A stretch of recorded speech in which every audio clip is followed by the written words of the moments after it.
Merci de nous rester fidèles sur www.james.sn.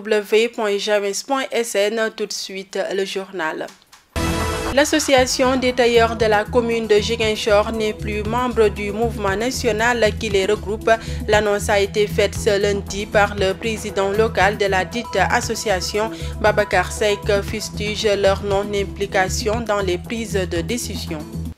Hausse des prix de l'oignon et de certaines denrées alimentaires sur le marché local. Ceci quelques jours seulement après le démarrage du Ramadan. Notre reporter Maïmounaba a fait un tour au marché central de Ziguinchor pour plus de détails. L'actualité internationale, la page des sports et la revue de la presse mettront fin à ce journal. Tout de suite, le développement. Bienvenue à tous. L'association des tailleurs de la commune de Ziguinchor ne fait plus partie du mouvement des tailleurs du Sénégal. L'annonce est du président de la dite association. À en croire ce dernier, les tailleurs de Ziguinchor ne sont pas assez impliqués dans les prises de décision au niveau du mouvement national. Mbaye Babacar Seck, que nous écoutons au micro de Mahamadou Salif Ndiaye. Voilà, nous avions un intérêt commun. Nous voulons défendre un intérêt commun, c'est-à-dire nous voulons franchement gagner des marchés que ici, notre pays, des marchés qui vont à l'extérieur. Alors que ces marchés-là, nous pouvons les gagner. Nous pouvons tous faire ces choses-là. C'est pas normal. C'est anormal que notre État ou bien notre gouvernement ou bien ici au Sénégal qu'on prenne des marchés et qu'on l'amène dehors. Alors que des tailleurs qui sont ici, formés ici, dans notre pays, dans notre localité, peuvent le faire. Nous défendions cet intérêt. Mais à la longue, avec ce mouvement, il n'y avait plus de transparence. Et voilà, il n'y avait plus d'information, il n'y avait plus de communication et ça ne pouvait plus continuer. Donc, c'est ainsi que nous avons pris notre décision de sortir de ce mouvement pour continuer nos activités personnelles, qui est l'association des tailleurs de la commune de Ziguinchor. Comme nous l'avions bien commencé, parce que comme je vous l'avais dit tout à l'heure, nous avons commencé nos programmes depuis 2015. Nous avons eu nos papiers depuis 2015. Nous avons fait beaucoup d'activités. Nous avions même participé dans des formations, dans de grandes formations. Nous avions eu notre diplôme. Donc, ce n'est pas aujourd'hui que nous allons nous arrêter là. Nous allons continuer dans ces mêmes perspectives, dans ces mêmes programmes. Nous allons étaler encore notre programme. Après avoir tenu une réunion encore, nous allons organiser un programme pour continuer nos activités. La campagne de mise en place des semences et intrants agricoles est sérieusement compromise dans la zone sud. Les opérateurs privés stockeurs ont décidé de la boycotter pour s'indigner du non-paiement de plus de 2 milliards de francs CFA que l'État leur doit. Alpha Barry, opérateur privé stockeur à Ziguinchor, que je vous propose de suivre au micro de Sissa Okoli. Présentement, dans les régions de Ziguinchor, Kolda et Sédhiou, nous souffrons de non-paiement de la Sonacos qui nous doit en total plus de 2 milliards de francs CFA. Donc depuis le mois de février, on n'arrive pas à rentrer dans les fonds pour payer d'une manière générale les paysans qu'on doit des bons impayés. Donc nous lançons un appel au chef de l'État qu'il nous paye.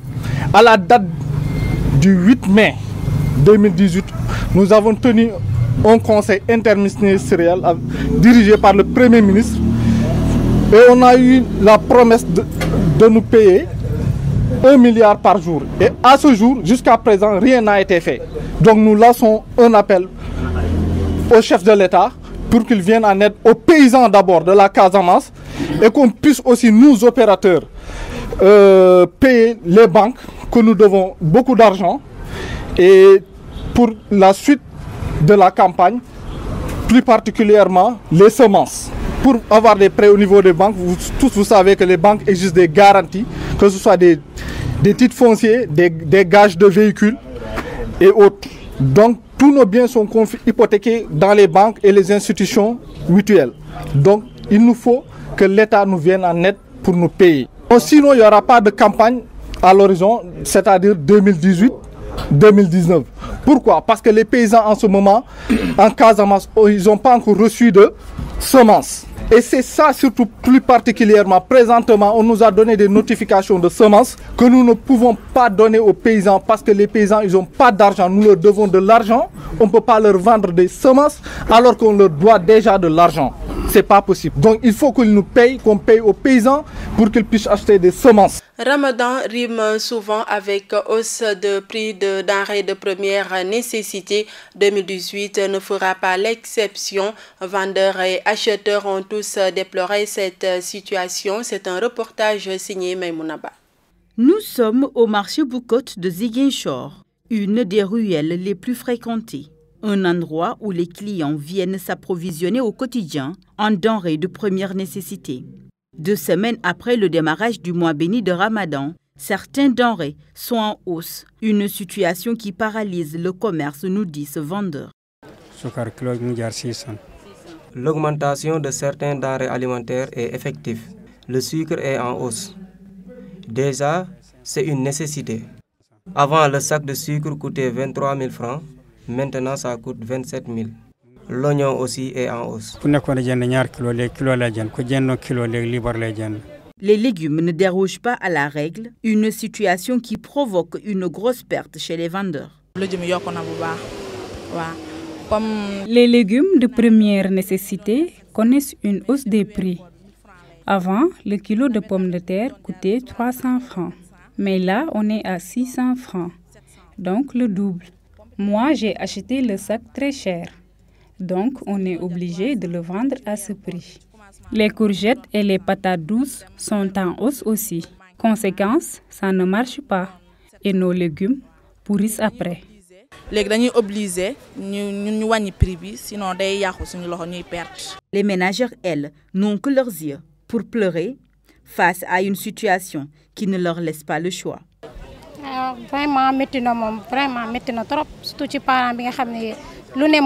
C'est difficile de voir tout ça à la hausse. Peu importe ce que tu amènes au marché, ça ne suffit pas. Donc, on est obligé de diminuer nos achats. Rappelez que cette hausse avait été annoncée par l'UNACOIS à quelques jours du Ramadan, ce qui pousse les populations à lancer un appel à l'endroit des autorités pour une réduction des taxes.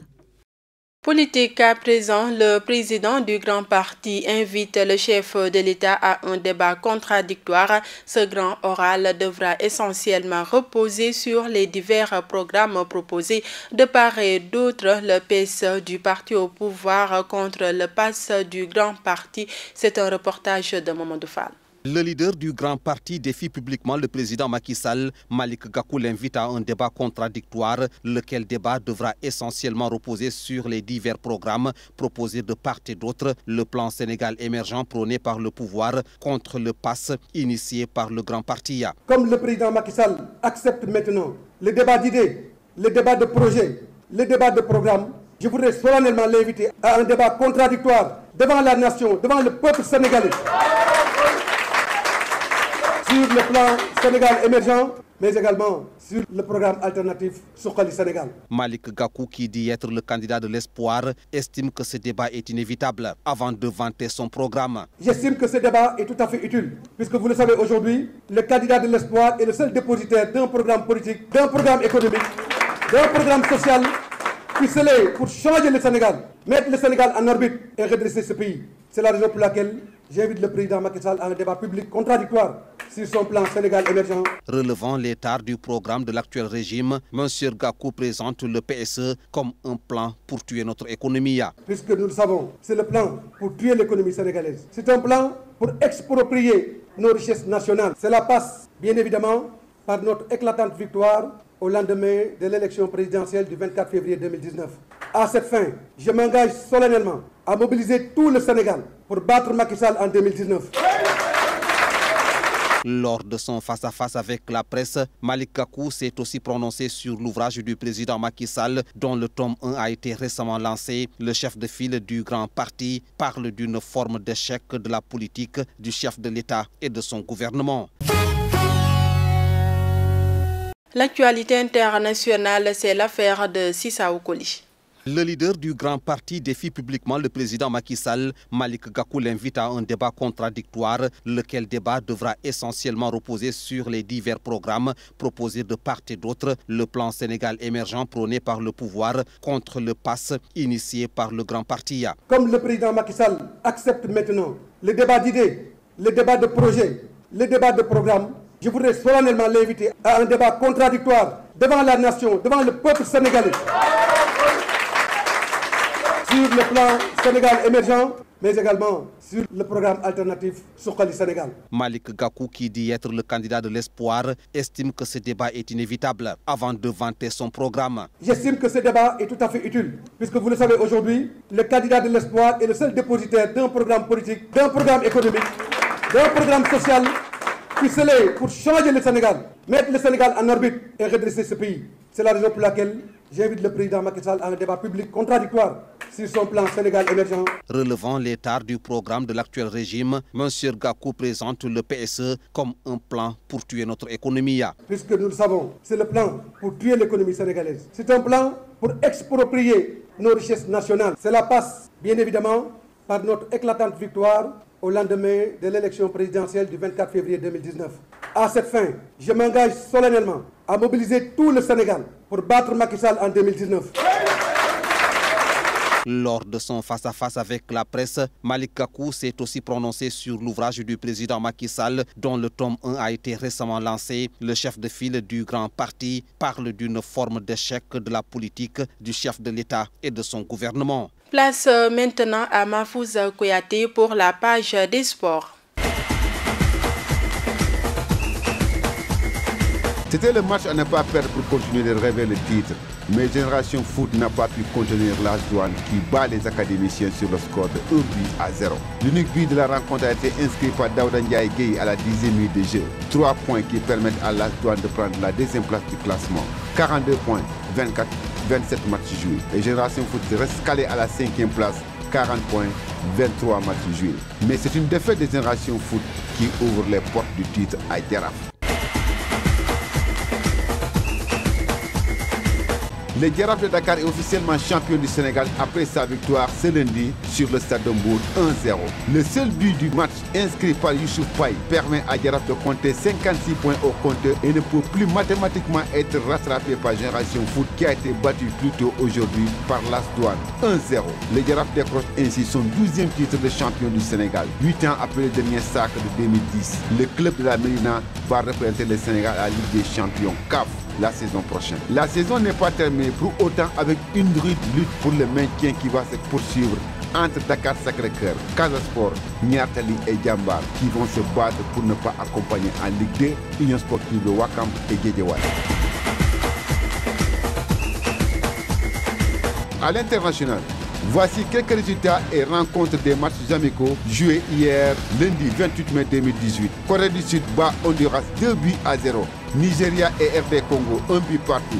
Bosnie et Monténégro sont quittés sur un nul 0 but partout. Turquie bat Iran 2-1. Italie bat Arabie Saoudite 2-1. Portugal et Tunisie se partagent les points 2 buts partout. France bat Irlande 2-0. Mexique et Cal se quittent sur un nul 0 but partout. Ce mardi 29 mai 2018, États-Unis bat Bolivie 3 buts-0. La suite du match se jouera en soirée. Ce mardi 29 mai 2018, Panama jouera contre Irlande du Nord. Argentine jouera contre Haïti et Pérou fera face à Écosse. Voilà ce qui fait l'essentiel de la page sport dans ce journal. À présent, la revue de la presse. Bienvenue. La hausse annoncée du taux mensuel de la bourse des étudiants se paie la une des quotidiens paru mardi qui estime que le président Macky Sall gâte les étudiants. Hausse des bourses, Macky Sall soulage les étudiants, titre le quotidien national Le Soleil. Nos confrères expliquent qu'à l'issue d'une rencontre avec les étudiants, le chef de l'État a décidé d'augmenter les bourses et de baisser les tickets de restauration. La demi-bourse passe de 18 000 à 20 000 francs CFA, la bourse entière de 36 000 à 40 000 francs CFA. CFA et la bourse de 3e cycle de 60 000 francs à 65 000 francs CFA. Pour les tickets de restaurant, il baisse de 150 à 100 francs CFA pour le déjeuner et le dîner et de 75 à 50 francs CFA pour le petit déjeuner, précise Le Soleil. Rencontre entre le chef de l'État et la coordination nationale des étudiants du Sénégal pour dénouer la crise universitaire. Macky Sall comble les étudiants, titre Sud Quotidien. Selon Vox Populi, la moisson a été bonne pour les étudiants qui ont pris part à l'audience accordée par le chef de l'État. Malgré le boycott de l'IGB et la fac de médecine de l'ICAD, ces étudiants des autres facultés de l'ICAD, de Thiès, de Ziguinchor, de Bambey et de l'IVS ont obtenu gain de cause sur la baisse des tickets de restaurant, l'augmentation des bourses entre autres. Le quotidien titre le dessert de Macky aux étudiants. Les étudiants qui ont pris l'habitude de prendre leur ndogu au palais de la République depuis la mort de l'étudiant Falloussen ont été hier copieusement servis en termes de dessert de campagne.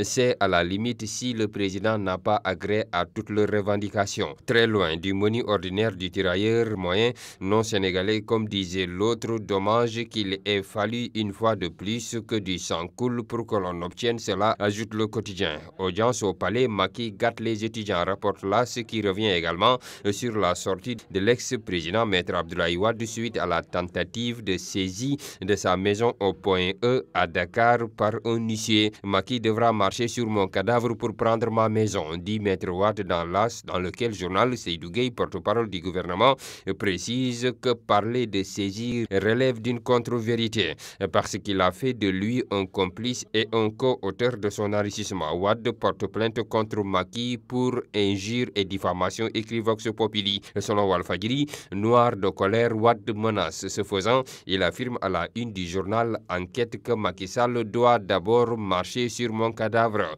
Quoi qu'il en soit, le journal souligne que la machine judiciaire s'emballe pour exproprier les Wade de leur maison du point E. Selon Vox Populi, Wade porte plainte contre Macky. L'ancien président va porter plainte à Dakar et à Houston contre son successeur pour diffamation et injure. À l'origine de son courroux, la saisie de sa maison du point E par un huissier. Il s'attache les services des avocats sénégalais, américains et français, note le journal. Toutefois, dans Vox Populi, Maître Yerim Thiam, avocat de l'État, dément Maître Wade et précise le domicile dont il s'agit n'a été ni saisi ni fait l'objet d'une quelconque procédure. En sport, le quotidien Stade consacre sa une à l'attaque des Lions du Sénégal et s'interroge Diafra en méforme. Jaraaf, champion du Sénégal pour la 12e fois de son histoire, rapporte Stade quotidien qui note Jaraaf à nouveau roi. En lutte avec frappe, Sunulamb note sur sa page de titre Balla Gaye 2 en reconquête de la couronne, mais à en croire ce journal, il doit remplir 3 conditions pour pouvoir redevenir roi. Bonne lecture. C'était le dernier élément de ce journal. L'information continue sur www.gms.sn. Merci de votre fidélité et au revoir.